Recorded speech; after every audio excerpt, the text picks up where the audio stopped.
Hi, my name is Dr. Beth Zielinski-Habershaw. I'm the coordinator of training for the Pharmaceutical Development Institute at the University of Rhode Island.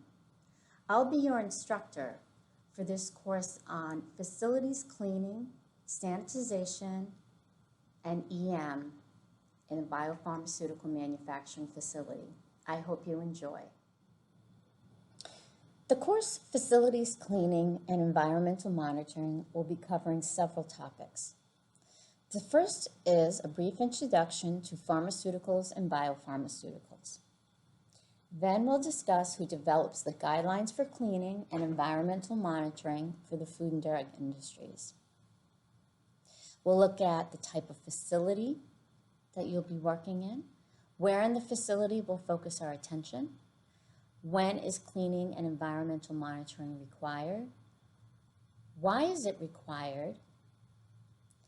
How is cleaning performed and environmental monitoring used to validate the cleaning process? And then finally, we'll discuss some challenges. So what will this course provide? It'll provide you with a basic overview of the information that supports development of biopharmaceutical therapies, information on regulatory guidelines that govern cleaning and sanitization of aseptic areas, details of facilities cleaning and sanitization protocols of aseptic areas within a biomanufacturing facility, and an understanding of environmental monitoring as a method to validate the effectiveness of the cleaning and sanitization operations within aseptic areas of biopharmaceutical facilities.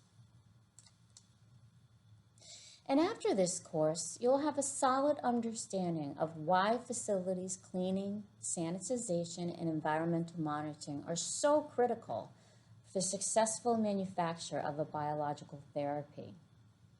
You'll understand why certain cleaners and sanitizing agents are used in aseptic environments to minimize bioburden and protect drug substances from contamination. You'll learn how individual classes of cleaners and sanitizing agents eliminate microbes and reduce overall burden. And also, you will be provided with individual proficiencies. You'll gain individual proficiencies in cleaning and sanitization, as well as effectiveness of the agents themselves. And you'll understand how they are monitored by quality systems.